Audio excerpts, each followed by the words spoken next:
Hello dear, नमो नमः। आज हम लोग कक्षा 7वीं के पाठ 3 स्वावलंबनम का प्रश्नोत्तर अभ्यासकार करेंगे। अभ्यास है उच्चारणम कुरुत। पहला प्रश्न है, संख्यावाची शब्द है, आपकी पुस्तक में पीछे परिशिष्ट में दिया गया है संख्यावाची शब्द, उसे आप सीख लेंगे और यहाँ पर मेरे साथ उच्चारण करेंगे।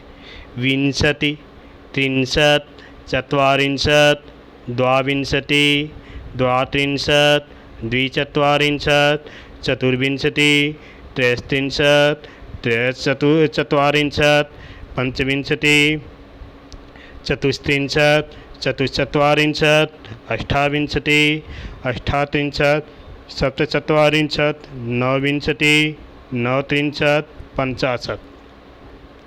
इसे आप लिख भी लेंगे। अधोलिखित प्रश्न नाम उत्तरण लिखकर नीचे लिखे प्रश्नों के उत्तर लिखे। कछ भवने सर्विदान सुख साधनानि आसन। तो पाठ पढ़ें, आपको उत्तर पता होगा। क्या होगा? श्रीकंठस भवने सर्विदान सुख साधनानि आसन। श्रीकंठस भवने सर्विदान सुख साधनानि आसन। कछ गृहे कर्म करा न आसीत्। कछ गृहे कर्म करा न आसीत्। कृष्णमूर्ति गृहे कर्म करा न आसीत्। श्रीकंठस आतिथ्यम किय कुर्वन्। श्रीकंठस आतिथ्यम आदर सत्कार। श्रीकंठस आतिथ्यम कृष्णमूर्ति तस् माता पिता से अकुर्वन्। सर्वदा कुत्र सुखम। सर्वदा स्वावलंबने सुखम। श्रीकंठस कृष्णमूर्ति गृहम कदा आगच्छत्। कदा कब। श्रीकंठस कृष्णमूर्ति गृहम नववादने अगच्छत्। कृष्णमूर्ति कति कर्मकरा सन्ति। कृष्णमूर्ति कति कर्मकरा सन्ति। कृष्णमूर्ति अष्टौ कर्मकरा सन्ति। पढ़े हैं, 2 पैर 2 हाथ, तो इस तरह से थे। चित्राणि गणित्वा तदनी संख्यावाचक शब्दम लिखत। चित्र गिनेंगे और उसके आगे संख्यावाची शब्द लिखेंगे। जैसे एकम, द्वे, त्रीणि, चत्वारि, पंच, षष्ठ, सप्त, अष्ट, 9, 10 ऐसे करके गिन सकते हैं। नहीं तो 6 3 बार है तो क्या हो जाएगा? अष्टादश। ऐसे यहाँ पर 7 है 3 बार है, सप्त 3 बार है तो क्या हो जाएगा? एकोनविंशत। इस तरह से 5 3 बार है तो पंचादश। ऐसे यहाँ पे 12 3 बार है तो क्या हो जाएगा? षट्त्रिंशत्। ऐसे यहाँ पे 6 4 बार है तो क्या हो जाएगा? चतुर्विंशति। यहाँ पे पत्ते 11 कितनी बार है? 3 बार है तो क्या हो जाएगा? 33 33। तो इस तरह से आप इसको लिख लेंगे। मंजूषाते अंकानां कृते पदानि चिनुत। चत्वारिंशत्, सप्तविंशति, एकत्रिंशत्, पंचाशत्, अष्टाविंशत्, त्रिंशत्, चतुर्विंशत्। ये मंजूषा अल्प वाक्य से दिया गया है। ये सब संख्यावाची शब्द हैं। वाक्य में इन्हें इसके सामने लिखना है। तो क्या है? 28 28 को क्या कहते हैं? अष्टाविंशत्। 27 27 को क्या कहेंगे? सप्तविंशति। इसके बाद 30 है, 30 को क्या कहेंगे? त्रिंशत्। 31 है, 31 को क्या कहेंगे? एकत्रिंशत्। 24 है, 24 को क्या कहेंगे? चतुर्विंशत्। 40 40 को क्या कहेंगे? चत्वारिंशत्। 50 50 को क्या कहेंगे? पंचाशत्। तो इसको भी आप लिख लेंगे। चित्र दिख रहा है? 1 2 3। एक वचन का है, द्विवचन का है, बहुवचन का। प्रश्न पढ़ें। चित्रम दृष्ट्वा मंजूषात् पदानि च प्रयुज्य वाक्यानि रचत। मंजूषा आपको दिया है। कृषका, ईतौ, कृषकौ, क्षेत्रम, धान्यम, ईश, कृषक, रोपयन्ति, कर्षति, कुरुते, खनन कार्यम इति। तो इस तरह से आप इसको वाक्य बनाएंगे। ईश कृषक क्षेत्रम कर्षति। एक वचन का है, एक वचन यहाँ से कृषक ले लिए और उसके साथ ईश सर्वनाम भी लिए। यह किसान। क्षेत्रम, खेत को जोत रहा है ना, तो क्षेत्रम हो जाएगा। और कर्षत मीन जोत रहा है एक वचन में। इसी तरह से अब द्विवचन में जाएंगे। क्या हो जाएगा? ईतौ कृषकौ। क्या कर रहे हैं? कुरुत कर रहे हैं। क्या? खनन कार्यम। द्विवचन का क्रिया प्रयोग कर लिए तो क्या हो जाएगा? ईतौ कृषकौ खनन कार्यम कुरुत। अब बहुवचन में आ जाएंगे। फिर देखेंगे बहुवचन। कृषका, ईति, कृषका। क्या कर रहे हैं? धान बैठा रहे हैं, रोप रहे हैं, तो रोपयन्ति धान्यम। तो क्या हो जाएगा? इति कृषका धान्यम रोपयन्ति। ये किसान धान रोप रहे हैं। इस तरह से आप और भी वाक्य बना सकते हैं। जैसे यहाँ से इसे हटा दिए, कृषि क्षेत्रम कर्षति, कृषि क्षेत्रम कर्षति, किसान खेत जोत रहा है। ये तो कृषि को खनन कार्यम करोता कर देंगे क्या, कृषि को खनन कार्यम करोता है, दो किसान खनन कार्य करते हैं। ईटे कृषिका की जगह पे हम कृषिका धान्यम रोपण, किसान धान्य को रोप रहे हैं, धान को रोप रहे हैं। इस तरह से हम और भी वाक्य बना सकते हैं। कृषि की जगह पे इसे यानी सर्वनाम का प्रयोग भी कर सकते हैं, वाक्य बनता जाएगा। तो आप इसका अभ्यास अवश्य करेंगे। अधोलिखित समयवाचकान अंकन अपदेश लिखत, समयवाचक शब्द दिया है 10, 30, 10:30 बजा है।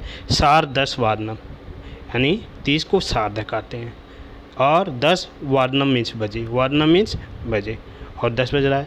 इसी तरह से यहाँ क्या होगा पंचवादनम, 5 बजे है ना, वादनम हो गया 5 बजे हैं। यहाँ पर क्या हो जाएगा, हाँ सप्तवादनम। यहाँ पर क्या होगा, हाँ आधा है सार्ध त्रिवादनम। यहाँ पर भी आधा है, तो क्या हो जाएगा सार्ध द्विवादनम। यहाँ पे पूरा बज रहा है तो 9 वादनम, 9 बज रहा है। यहाँ पर भी एकादश वादनम, सार्ध द्वादश वादनम, सार्ध चतुर्वादनम, अष्टवादनम, सार्ध एक वादनम, सार्ध एक वादनम और सप्तवादनम। इस तरह से आप इसका अभ्यास करेंगे और इसे आप कॉपी में भी लिख लेंगे। मंजूषातः परान चित्वा रिक्त स्थान पूरितः, मंजूषा से पद सुन करके रिक्त स्थान की पूर्ति कीजिए। मंजूषा में 33, 31, 2, 12, 28 ये शब्द दिए गए हैं, जिससे आप वाक्य पूर्ति करना। ऋतवे भवन्ति, कितनी ऋतुएं होते हैं, तो क्या हो जाएगा उत्तर, आप कमेंट में लिखते जाइए। क्या होगा, षड ऋतवे भवन्ति। मासा भवन्ति, माह कितने होते हैं जानते हैं, क्या हो जाएगा 12 मासा भवन्ति, मासा 12 भवन्ति। एकस्मिन् मासे अथवा दिवसा भवन्ति, एक महीने में कितने दिन होते हैं, अंग्रेजी महीने में आप जानते हैं कुछ 63 होते हैं और कुछ 1 दिवसा भवन्ति। एकस्मिन् मासे 63 अथवा 1 दिवसा भवन्ति। फरवरी मासे सामान्यतः, फरवरी मास के अलावा ऐसा होता है जहाँ पर क्या होता है 28 दिनानि भवन्ति, 4 साल के बाद एक साल 29 दिन का होता है, 29 दिनानि भवन्ति, लेकिन सामान्यतः 28 दिनानि भवति। मम शरीरे हस्तवस्तः, कितने आते हैं 2। तो इस तरह से यह भी उत्तर लिख लेंगे, यह महत्वपूर्ण है, अधिकतर परीक्षा में आता भी है। तत्शब्द का पुल्लिंग स्त्रीलिंग नपुंसकलिंग में रूप भी देख लें। आप शब्द रूप पढ़े हैं और शब्द रूप का वीडियो भी देखे हैं, कैसे आसान से तरीके से याद करते हैं। अगर वह याद है तो यह भी याद हो जाएगा। आप पढ़ेंगे स तौ ते तम तौ तान तेन ताभ्याम तै तस्मै ताभ्याम तेभ्य तस्मात् ताभ्याम तेभ्य तस्य तयो तेषां तस्मिन् तयो तेषु। पुनः एक बार पुल्लिंग का, स तौ ते तम तौ तान तेन ताभ्याम तै तस्मै ताभ्याम तेभ्य तस्मात् ताभ्याम तेभ्य तस्य तयो तेषां तस्मिन् तयो तेषु। स्त्रीलिंग में भी तत् का शब्द रूप पढ़ रहे हैं। सा ते ता ताम ते ता तया ताभ्याम ताभि तस्यै ताभ्याम ताभ्य तस्या ताभ्याम ताभ्य तस्या तयो तासां तस्यां तयो तासु। तत्ते तानि तेन ताभ्याम तै तस्मै ताभ्याम तेभ्य तस्मात् ताभ्याम तेभ्य तस्य तयो तेषां तस्मिन् तयो तेषु। नपुंसकलिंग का रूप है।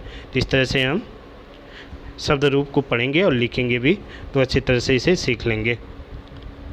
अगर आप किम का याद किए तो अच्छी तरह से याद होगा, क्योंकि सभी पुल्लिंग स्त्रीलिंग नपुंसकलिंग सर्वनाम शब्द पुल्लिंग की तरह से पुल्लिंग ही चलते हैं, स्त्रीलिंग की तरह स्त्रीलिंग चलते हैं और नपुंसकलिंग की तरह से नपुंसकलिंग चलते हैं।